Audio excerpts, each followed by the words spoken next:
How do you database a fact that has its own facts? Think about it for a second. This isn't just some theoretical riddle, it's actually a massive, real-world data puzzle. Let's say you have a politician holding an office. Okay, that's a fact. But what happens when that fact comes with its own qualifiers, like specific start and end dates or a list of people they replaced? In traditional data models, attaching facts to other facts creates an absolute structural nightmare. To see what I mean, let's look at a specific example. On one side of this puzzle, we have Michelle Bachelet. On the other side, the public office, President of Chile.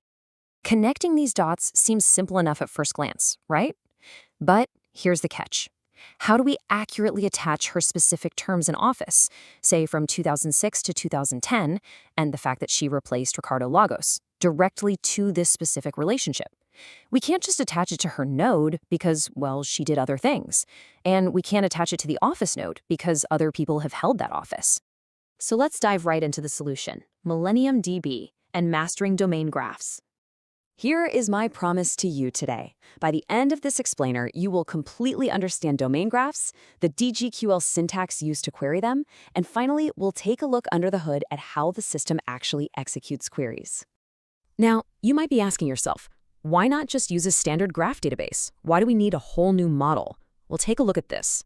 When standard directed labeled graphs try to map complex, multi-part relationships, they are forced to use a messy workaround called reification. Basically, to avoid breaking the rules, they have to invent these artificial nodes just to hold the relationship together.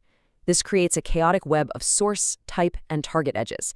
It inflates your storage, and honestly, it makes querying an absolute mess. Okay, wait, this is absolutely crucial, so write this down. The problem we're looking at has a formal name. It's called an n-ary relation. That simply means a complex relationship involving multiple entities simultaneously. It's not just A connects to B, it's more like A connects to B during time C because of the. N-ary relations are at the absolute heart of our data puzzle today, and they're exactly what massive knowledge graphs, like Wikidata, are built on. Let's make this easier with a real-life analogy. Imagine a traditional graph database as a giant cork bulletin board. You have sticky notes representing your data, and you connect them with pieces of string. That string is a standard edge. But what if you want to leave a note about the string itself? In a traditional setup, you can't really do that. But a domain graph essentially puts a sturdy sticky note directly on the string itself. Because that edge now has a physical presence, an actual ID, you can attach entirely new strings directly to it. And this brilliantly illustrates the main difference between property graphs and domain graphs. In a standard property graph, the labels and properties on an edge are just simple, disconnected text strings. They aren't nodes you can build paths through. Domain graphs completely change the game by assigning actual IDs to the edges themselves. The edge becomes a first-class citizen. Literally, it can act as a node. Let's actually see this in action. Take a look at the dotted box labeled E1. That is our edge representing the position held. But notice how E1 acts as a node itself? We can neatly attach the start date, the end date, and the replaced by facts directly to E1. There's no messy reification, no artificial placeholder nodes, just a clean, direct, and logical map of the data.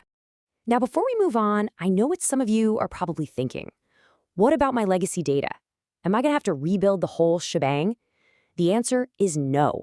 MillenniumDB supports property domain graphs. This allows for external annotations, meaning you can add traditional labels and property value pairs to your nodes and edges without creating new nodes. So you get strict backwards compatibility with your legacy property graphs. Section 1. Enter DGQL, the domain graph query language. Because no existing language could take full advantage of domain graphs natively, the creators built DGQL. Let's start with some simple scaffolding to see how it works. Querying basic nodes in DGQL is incredibly intuitive. If you want to find, say, all humans with 2 children, you simply write a match statement that looks exactly like the data you want to find. You just ask for a variable, yx, labeled as human, with the property children set to 2. But now, let's level up to the real technical magic. The absolutely crucial point here is right in the middle of this statement, the bracketed f. You see, DGQL allows us to assign a variable to the edge itself. By capturing the edge that connects Michelle Bachelet to President of Chile as f, we can use that exact same variable in the very next line of our query.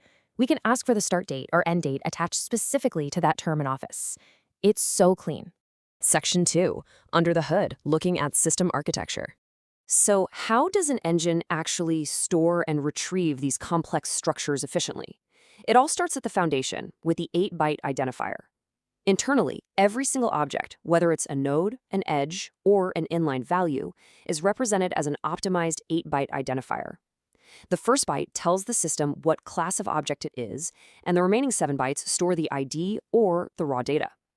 These billions of identifiers are then tracked and sorted across highly efficient B+ trees right on your disk. When you hit enter on a query, MillenniumDB runs it through a rigorous textbook evaluation pipeline. First, it parses your string of text into an abstract syntax tree to check your syntax. Second, it traverses that tree to generate a logical plan. Third, it simplifies that plan, doing things like pushing filter constants down to speed things up. And finally, it creates the physical plan, assigning linear iterators to execute the search. And this brings us to the op match phase. This is the critical moment where the database optimizer really has to make some tough decisions. It looks at the labels, it looks at the connections, and it has to decide the absolute fastest way to join all these relations together without completely blowing up your computer's memory.